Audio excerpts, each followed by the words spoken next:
Objective of today's lecture is revision of accounting definition with elements of accounting. जो हम पहले discuss कर चुके हैं अकाउंटिंग डेफिनेशंस विद एलिमेंट्स, इसको सिंपली वन लाइनर रिवीजन करेंगे। Second, revision of accounting equation and trial balance. Accounting equation and trial balance हम previous lectures में डिस्कस कर चुके हैं, उनको जस्ट रिवाइज करेंगे। और next, definition of accruals and prepayments की डिस्कस करेंगे। नेक्स्ट, एडजस्टिंग एंट्रीज डिस्कस करेंगे और इन लास्ट एमसीक्यूज को डिस्कस करेंगे। So let's move first of all revision of accounting definition. In early lectures we have discussed accounting definition. Accounting definition जो हमने discuss की थी, तो accounting definition, accounting is a process of analysing, recording, summarising, verifying और evaluating and reporting. इस definitions को base बनाते हुए हम जो प्रीवियस लेक्चर्स में डिस्कस कर चुके हैं, एनालाइजिंग, रिकॉर्डिंग, समराइजिंग, वेरीफाइंग और इवेल्युएटिंग एंड रिपोर्टिंग, इस प्रोसेस में किस चीज की reporting? Financial transaction of business और ऑर्गेनाइजेशन की या बिजनेस के कोई भी फाइनेंशियल ट्रांजैक्शन को एनालाइज करके रिकॉर्ड करना, रिकॉर्ड करके समराइज करना, समराइज करके उसको इवेल्युएट करना, इवेल्युएटिंग के बाद रिपोर्टिंग करने के प्रोसेस को हम कहते हैं अकाउंटिंग। इस प्रोसेस के अंदर हमने जो डिस्कस किया था, एनालाइज में हमने सिंपल एलिमेंट्स को डिस्कस किया था, accounting elements, assets, liabilities, capital, expense, revenue. Recording में हमने इनके डबल एंट्री से रिकॉर्ड किया था। समराइज के अंदर हमने इसके टी अकाउंट्स बना के प्रीवियस लेक्चर के अंदर ट्रायल बैलेंस बनाया था। अब जो आपने ट्रायल बैलेंस बनाया है, इस ट्रायल बैलेंस को इवेल्युएट करके वेरीफाई करना, रीवेरीफाई करना है। अगर कहीं कोई एरर, कोई ओमिशंस, कहीं कोई मिस्टेक्स आपको नजर आ रही हैं, जो आपकी नजर में कि वो ट्रायल बैलेंस में कोई हमारी गलती हुई है, तो उसको सही करना है, उसके बाद रिपोर्ट करना है। तो इस आज के जो हमारा पूरा टॉपिक है वो वेरीफाइंग एंड इवेल्युएटिंग की बात करें। प्रीवियस लेक्चर्स के अंदर हम ट्रायल बैलेंस को डिस्कस कर चुके हैं। तो ट्रायल बैलेंस बेस करता है आपके प्रीवियस सेकंड लेक्चर के अंदर अकाउंटिंग इक्वेशन में। अकाउंटिंग इक्वेशन में हमने कहा था कि assets is equal to liabilities plus capital minus expense plus revenue. अब इसी इक्वेशन में जो एक्सपेंसेस हैं माइनस, वो इक्वल को उस तरफ जाने के बाद आपकी जो इक्वेशन बनती है, assets is equal to expenses, sorry, assets plus expenses is equal to liabilities plus capital plus revenue. इस कंडीशन में इस इक्वेशन को बेस बनाते हुए अब ट्रायल बैलेंस के बाद हम इसको फर्दर री एवेल्युएट कर लेंगे, रीचेक कर लेंगे। रीचेक करने से पहले हमें बेसिक एडजस्टमेंट के कॉन्सेप्ट को, एक्रूवल्स एंड प्री पेमेंट्स की बात करेंगे। What is accruals and what is prepayments? Accruals and prepayments are the means by which we move charges into the correct accounting period। ये वो प्रोसेस है जिससे हम जितने भी चार्जेस हैं, जो एक्सपेंसेस हैं, एसेट्स हैं, वो एक करंट अकाउंटिंग पीरियड के अंदर हम ट्रांसफर करते हैं। लेट सपोज, कैसे हो सकता है ये? If we pay in this period for something which relate to the next accounting periods, we can a prepayment transfer that charge forward to the next period. Like अगर हम आज किसी अपने एम्प्लॉय को सैलरीज दे रहे हैं, जो एक्चुअली हमारे करंट एडवांस वो रिसीव कर रहा है, कि फ्यूचर की मेरी सैलरी से माइनस कर लीजिएगा, मेरी सैलरी से डिडक्ट कर लीजिएगा। आज आप जो पे कर रहे हैं, इट्स उस अमाउंट की सर्विसेज आप फ्यूचर में लेंगे। तो आज जो आप पे कर रहे हैं वो प्री पेमेंट, पहले पे कर रहे हैं, उसके बाद पहले पेमेंट कर रहे हैं, उसके बाद आपको सर्विस होगी। पेमेंट जो है वो प्री कर रहे हैं, एडवांस कर रहे हैं। Like mobile easy load, pre paid connection है आपका, पहले पे करते हैं, उसके बाद उसकी सर्विसेज मिलती है। तो जब सर्विसेज आपके पास फिलहाल इस पीरियड में आप पे कर रहे हैं, सर्विस नहीं ले रहे हैं, सर्विसेज कब लेंगे? नेक्स्ट अकाउंटिंग पीरियड में। तो एक्सपेंसेस भी उस अकाउंटिंग पीरियड में रिकॉर्ड होना चाहिए। इस वक्त जो आप पे कर रहे हैं वो आपके एसेट्स है। If we have incurred an expense in this period which will not be paid for until the next period, we use an accruals to bring the charge back into this account। अगर कोई ऐसा amount, कोई ऐसी चीज जो current accounting period के अंदर आप एक्सपेंस इनकर कर रहे हैं मगर अब तक आपने पे नहीं किया, जब तक आपने पे नहीं किया तो आपके ऊपर लायबिलिटी है। लेट सपोज के ई की सर्विसेज आपने अवेल कर ली, वापडा की आपने सर्विसेज अवेल कर ली, बिल फ्यूचर में पे करेंगे। तो उस जो सर्विसेज आपने यूज की है इस अकाउंटिंग पीरियड में, उसी अकाउंटिंग पीरियड में इसके एक्सपेंसेस को रिकॉर्ड होना चाहिए जिस अकाउंटिंग पीरियड में वो खर्चा हुआ है। कब पे कर रहे हैं नहीं कर रहे वो इशू नहीं है, जब एक्सपेंसेस हो रहे हैं उसमें आपके पास एक्चुअल टाइम पीरियड में एक्सपेंस को रिकॉर्ड होना चाहिए। दिस इज बेसिक कॉन्सेप्ट, यही बेसिक कॉन्सेप्ट है आपके पास एक्रूअल्स एंड प्रीपेमेंट का।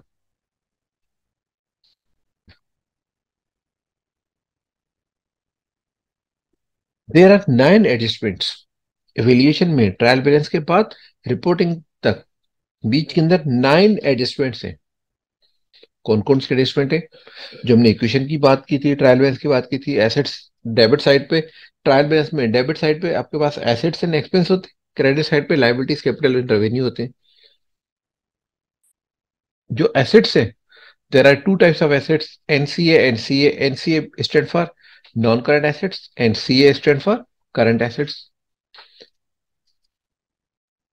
एक एडजस्टमेंट है आपके पास नॉन करंट एसेट्स की, 3 एडजस्टमेंट है आपके पास करंट एसेट्स की, 2 एडजस्टमेंट है आपके पास एक्सपेंसेस की, और एक एडजस्टमेंट है आपकी लाइबिलिटीज की, एंड 2 एडजस्टमेंट है आपकी रेवेन्यू से रिलेटेड। ये टोटल आपके 9 एडजस्टमेंट है जो हम इस लेक्चर के बाद हर लेक्चर के अंदर हम इसको डिस्कस करेंगे। 3-4 लेक्चर्स के अंदर हम सिर्फ एडजस्टिंग एंट्रीज को डिस्कस करेंगे। फर्स्ट एंट्री, अगर आपके पास ट्रायल बैलेंस के अंदर करंट एसेट्स है, ट्रायल बैलेंस के अंदर अगर करंट एसेट्स हैं और ट्रायल बैलेंस के बाद कोई एडिशनल इंफॉर्मेशन आपके पास गिवन है, कोई ऐसी मालूमात गिवन है जिससे आपको ये आइडिया लग रहा है कि जो करंट एसेट्स है वो सही नहीं है, हमारे एसेट्स इससे कम है। लेट सपोज आपने जब इजी लोड किया था आज से 3 महीने पहले 1,000 रुपए का, आपने कहा प्रीपेड, क्या इस वक्त वो 1,000 है आपके पास? अगर नहीं है, अज्यूम करें उसमें से आपने 500 रुपीज एक्सपेंस कर चुके हैं, तो 500 रुपीज आपका एक्सपेंस होना चाहिए। मगर आपने जब पे किया था, जब आपने 1,000 रुपीज पे किया था तो उस वक्त आपने उसको करंट एसेट्स रिकॉर्ड किया है। तो इस वक्त वो एसेट्स एक्चुअल एसेट्स नहीं है, एसेट्स की वैल्यू आपके पास ज्यादा रिकॉर्ड है। तो एक्चुअल एक्सपेंस, एक्चुअल एसेट्स को रिकॉर्ड करने के लिए आपको एक्सपेंस एक्सपेंस की जरूरत होगी। तो एसेट्स जो है आपके पास कम हो जाएंगे, एसेट डिक्रीज हो जाएंगे, और एक्सपेंस आपके इंक्रीज हो जाएंगे। एसेट्स डिक्रीज होते हैं, अगर डबल एंट्री के रूल्स को याद रखें, एसेट्स जब इंक्रीज होते हैं तो डेबिट होते हैं, एसेट्स अगर डिक्रीज होते हैं तो क्रेडिट होते हैं। एसेट डिक्रीज होगा तो आपको क्रेडिट करेंगे, और उसके बदले जितना अमाउंट एसेट्स डिक्रीज होगा उतना ही अमाउंट आपके एक्सपेंसेस भी इंक्रीज होंगे।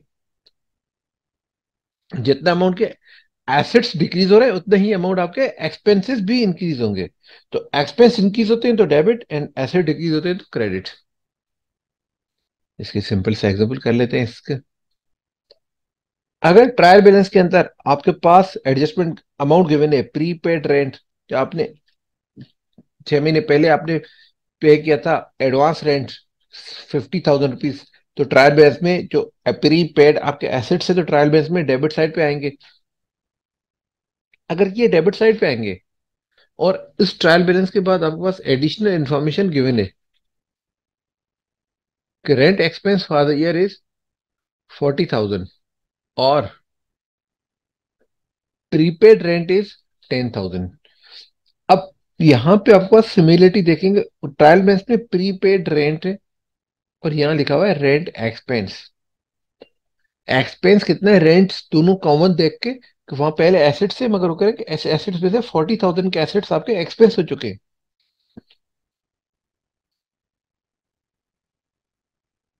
तो इस एक्सपेंसेस को आपने रिकॉर्ड नहीं किया, आप क्या करेंगे, एक्सपेंसेस को रिकॉर्ड करेंगे। एक्सपेंसेस रिकॉर्डिंग के लिए आपके पास जो एसेट्स है 50,000, उसमें से 40,000 आपके एक्सपेंस हो चुके हैं, रिमेनिंग 10,000 रुपीज प्रीपेड रेंट है।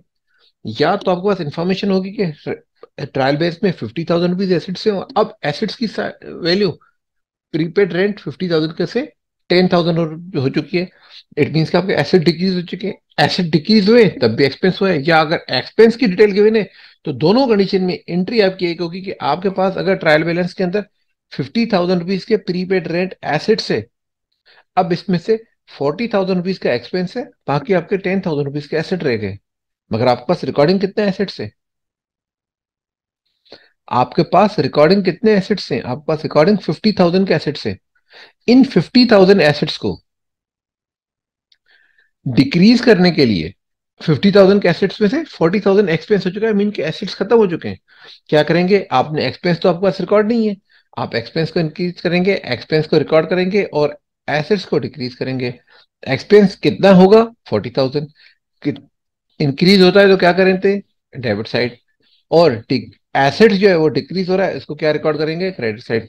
एसेट अगर इंक्रीज हो रहा है तो डेबिट साइड 40,000 रुपीज, और एसेट्स उतना ही एसेट आपका डिक्रीज हो रहा है 40,000, तो इसको आप रिकॉर्ड करेंगे क्रेडिट साइड पे। नेक्स्ट, अगर ट्रायल बैलेंस में एक्सपेंसेस रिकॉर्ड है, ट्रायल बैलेंस में एक्सपेंसेस रिकॉर्ड है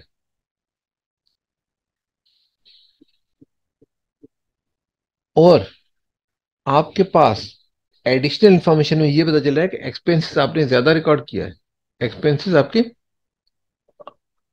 आपने ज्यादा रिकॉर्ड किए, तो एक्सपेंसेस को जो अगर आपने ज्यादा रिकॉर्ड किया है तो एक्सपेंस को कम होना चाहिए। तो इस एक्सपेंस को जब कम करेंगे तो जितना एक्सपेंस कम करेंगे उतना ही आप एसेट्स को इंक्रीज करेंगे। इसका एग्जाम्पल कर लेते हैं। अगर ट्रायल बैलेंस में रेंट एक्सपेंसेस गिवन है 50,000, ट्रायल बैलेंस में अगर रेंट एक्सपेंसेस है 50,000 डेबिट साइड पे। अब रेंट एक्सपेंसेस अगर डेबिट साइड पर है तो इस डेबिट साइड के रेंट एक्सपेंसेस को एडिशनल इंफॉर्मेशन के बाद वो कराया कि रेंट एक्सपेंस आपका 50,000 नहीं, रेंट एक्सपेंस एक्चुअल आपका 40,000 होना चाहिए। Rent expense for the year is 40,000। आपने 50,000 पे तो कर दिया, मगर आपने उसको रिकॉर्ड किया था रेंट एक्सपेंस, मगर एक्चुअल रेंट एक्सपेंस 50,000 नहीं, एक्चुअल रेंट एक्सपेंस 40,000 होना चाहिए। या ये कह रहे हैं कि एडिशनल इंफॉर्मेशन में आपको ये कह रहा है कि रेंट एक्सपेंस आपने 50,000 किया, उसमें से 10,000 आपके पास प्रीपेड रेंट है। क्या रिकॉर्ड करेंगे? अब आपके पास एसेट्स 10,000 है जो अब तक आपने रिकॉर्ड नहीं किए, और एक्सपेंस जो 40,000 होना चाहिए आपने रिकॉर्ड किया 50,000। अब इसको अब देख लें कि रेंट एक्सपेंसेस आपके 50,000 है, एक्सपेंसेस 50,000 है, मगर अब होने कितने चाहिए एक्सपेंस? 40,000। बाकी 10,000 आपने पे जब किया था उस वक्त आपने किया था rent expense debit cash credit. इस वक्त वो आपने कैश के बदले जो 50,000 भी दिया था उसको आपने कहा था एक्सपेंसेस, मगर उस एक्सपेंसेस का 40,000 का आपने बेनिफिट लिया, 10,000 का बेनिफिट आप फ्यूचर में लेंगे, तो उसकी क्या रिकॉर्ड करेंगे? एक्सपेंसेस 40,000 और एसेट्स 10,000। एक्सपेंसेस पे कितने थे? 50,000। आपने कितने रिकॉर्ड किए? 40,000। सॉरी, 50,000 आपने रिकॉर्ड किए, एक्चुअली होने कितने चाहिए? 40,000। तो एक्सपेंसेस डिक्रीज हो रहे हैं। एक्सपेंसेस डिक्रीज होते हैं तो क्रेडिट, कितने अमाउंट से एक्सपेंस डिक्रीज हो रहे हैं? पहले 50,000 थे, वो 40 होने चाहिए। 10,000 से एसेट्स को डिक्रीज करें, एसेट्स को इंक्रीज करेंगे और एक्सपेंसेस को डिक्रीज करेंगे। एसेट्स इंक्रीज होगा तो डेबिट, एक्सपेंसेस डिक्रीज होगा तो क्रेडिट। तो एंट्री होगी प्रीपेड रेंट डेबिट और rent expense credit. Third condition है, अगर ट्रायल बेस में एक्सपेंसेस गिवन है और एक्सपेंसेस के बदले आपको कह रहे हैं कि टोटल एक्सपेंसेस जितने होने चाहिए वो इससे ज्यादा होने चाहिए, तो इसके लिए आपको क्या करना है? आपने एक्सपेंसेस को इंक्रीज करना है और लाइबिलिटीज को भी इंक्रीज करना है, आपको फर्दर पे करना है। लेट सपोज ट्रायल बैलेंस में अगर आपके पास आ रहा है 50,000 रुपीज का एक्सपेंस, डेबिट साइड पे आपने 50,000 रुपीज पे किया हुआ है, मगर एक्चुअल जो एक्सपेंस है आपका, जो अब तक आप सर्विस ले चुके हैं, वो एक्सपेंस है आपका 60,000 का। इट मीन्स कि जितना आपने रिकॉर्ड किया है वो एक्सपेंस कम है, एक्चुअल उससे ज्यादा है। जो 10,000 रुपीज के एक्सपेंसेस ज्यादा हैं, इसको क्या रिकॉर्ड करेंगे? एक्सपेंसेस आपने कितने रिकॉर्ड किए हैं? 50,000। होने कितने चाहिए? 60,000। एक्सपेंसेस 60,000 होने चाहिए, आपने 50,000 रिकॉर्ड किया हुआ है।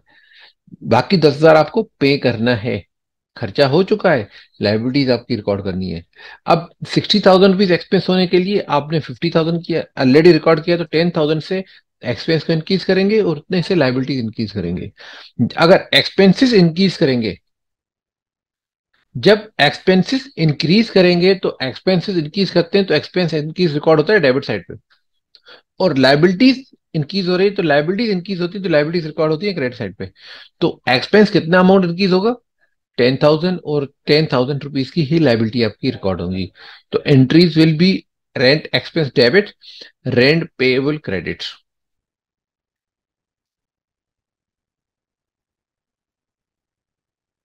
ट्रायल बैलेंस में अगर एसेट से, और आपको कह रहा है कि उसमें एसेट्स में से एसेट्स की वैल्यू कम हो रही है या एक्सपेंसेस इंक्रीज हो रहे हैं, तो क्या करेंगे? एक्सपेंस इंक्रीज करके एसेट्स को डिक्रीज करेंगे। Expense debit, asset decrease. Second entry दी, अब जब ये वही तीनों एंट्रीज को रिवाइज कर रहे हैं। सैलरी एक्सपेंस, अगर एक्सपेंस एक्चुअल जितना आपने रिकॉर्ड किया हुआ है वो ज्यादा, जितना आपने रिकॉर्ड किया है वो ज्यादा है, एक्चुअल एक्सपेंस उससे कम होना चाहिए। जितना आपने एक्सपेंस रिकॉर्ड किया है वो ज्यादा है, एक्चुअल एक्सपेंस कम होना चाहिए। तो क्या करेंगे? एक्सपेंसेस को डिक्रीज करेंगे और एसेट्स को इंक्रीज करेंगे। थर्ड नंबर, अगर ट्रायल बैलेंस के अंदर एक्सपेंसेस रिकॉर्ड है, अगर एक्सपेंसेस जितना आपने रिकॉर्ड किया था और एक्चुअल एक्सपेंस उससे ज्यादा होना चाहिए, तो क्या करेंगे? एक्सपेंस को इंक्रीज करेंगे और लाइबिलिटीज को इंक्रीज करेंगे। इट मींस अगर एक्सपेंसेस, अज्यूम करें कि रेंट सैलरीज एक्सपेंस आपने रिकॉर्ड किया तो 50,000, और एक्चुअल एक्सपेंस भी 50,000 होगा, रीचेक करने के बाद उसके अंदर कोई करेक्शन की जरूरत ही नहीं है। तो एक्चुअल अगर सिमिलर है तो कोई करेक्शन नहीं है, आप डायरेक्ट रिपोर्ट करेंगे। अगर एक्चुअल और रिकॉर्डेड में डिफरेंस है तो या तो उससे ज्यादा होगा या कम होगा। तो इस ये दोनों कंडीशंस, इस कंडीशन में आपके पास रिकॉर्ड होंगे। अगर सैलरीज एक्सपेंस 50,000 है, एक्चुअल भी 50,000 है, तो नो नीड टू करेक्शन। अगर एक्चुअल 50,000 से ज्यादा है तो आपको रिकॉर्ड करना है, एक्सपेंस को इंक्रीज करना है और लाइबिलिटी इंक्रीज करनी है। अगर एक्चुअल जितना आपने रिकॉर्ड किया है वो एक्चुअल एक्सपेंसेस से ज्यादा रिकॉर्ड किया हुआ है, जितना आपने रिकॉर्ड किया है वो एक्चुअल एक्सपेंसेस ज्यादा रिकॉर्ड किया है, तो अपने रिकॉर्डेड एक्सपेंस को कम करेंगे और एसेट्स को इंक्रीज करेंगे। This is all about three adjustments. Now next to the MCQs.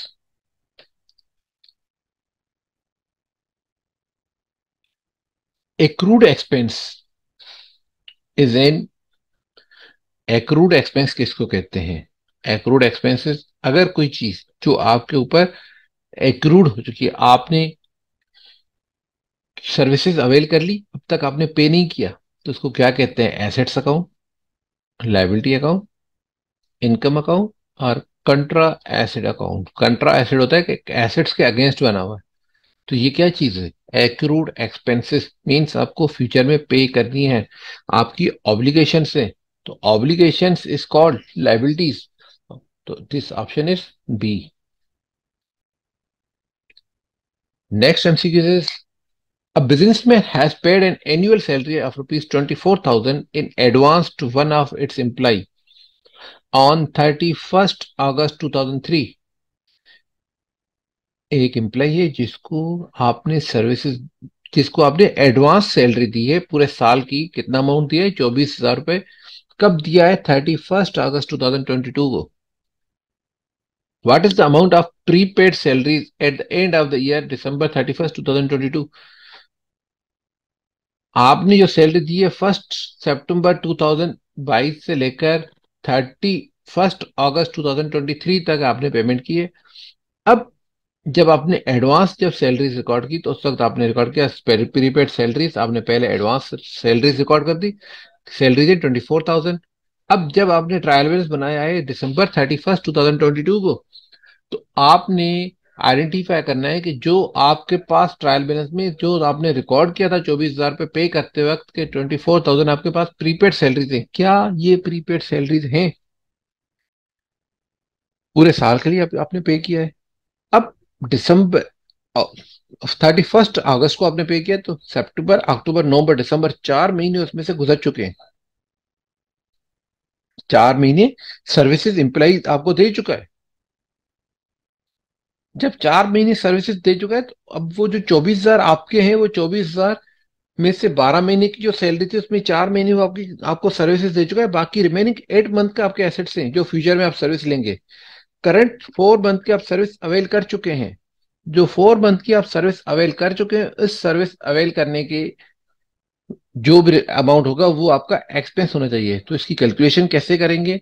24,000 divide by 12, तो पर मंथ आपके पास आ जाएगा 2,000 रुपीज। और 4 मंथ की सर्विसेज आप अवेल कर चुके हैं, इट मीन्स के 8,000 रुपीज आपने सर्विसेज ले चुके हैं। 8,000 रुपीज आपका एक्सपेंस होना चाहिए। रिमेनिंग 16,000 स्टिल आपके पास प्रीपेड सैलरीज होनी चाहिए। तो option will be 18,000, sorry 16,000, option B. Third, rent paid during the year is 23,000. Ledger of rent payable shows opening balance of rupees 10,000. Rent expenses for the year is 50,000. What will be the amount of rent payable at the year end of the year? आपका total during the month आप पे कर रहे हैं 23,000, जबकि opening में 10,000 आपको पे करना था। इट मीन्स के 23,000 में से 10,000 आप वो पे कर चुके हैं जो ऑलरेडी आपकी लाइबिलिटी थी। तो बाकी करंट अकाउंटिंग पीरियड के लिए आपने पे कितना किया है? 13,000। आपका करंट एक्सपेंस है कितना? 50,000। 15 से 13,000 आप पे कर चुके हैं। रिमेनिंग अमाउंट जो है आपको पे करना है, the what will be the amount of rent payable at the end of the year. आपको ईयर एंड पे बाकी कितना पे करना है? तो 50,000 मल्टीप्लाई बाय 13, तो 37,000 रुपीज आपको पे करना है। Fourth MCQs, fourth, which of the following is assets account accrued expense? जो आपको पे करना है, क्या ये एसेट्स है?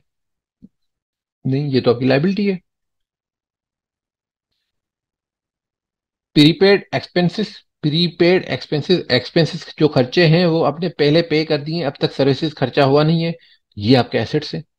एक्रूड इनकम, आपने सर्विसेज दे दी, अब तक आपको पैसे मिले नहीं है, तो एक्रूड इनकम मीन्स आपके कस्टमर को सर्विसेज दे चुके हैं, अब तक आपको पैसे नहीं मिले। कस्टमर ने ऑर्डर दिया, आपने कस्टमर को इन्वेंट्री हैंड ओवर कर दी, मगर इसके बदले अब कस्टमर ने अब तक आपको पेमेंट नहीं की।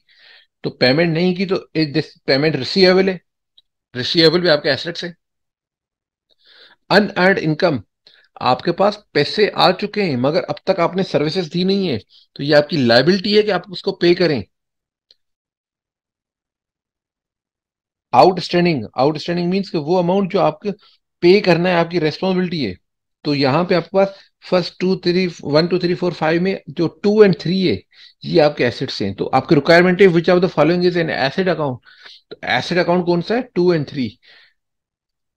तो ऑप्शन बी, 2 और 3 आर करेक्ट।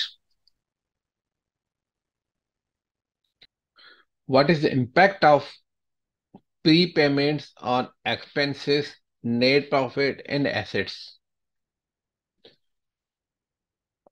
एक्सपेंसेस अगर इंक्रीज होंगे तो प्रॉफिट आपका डिक्रीज होना चाहिए।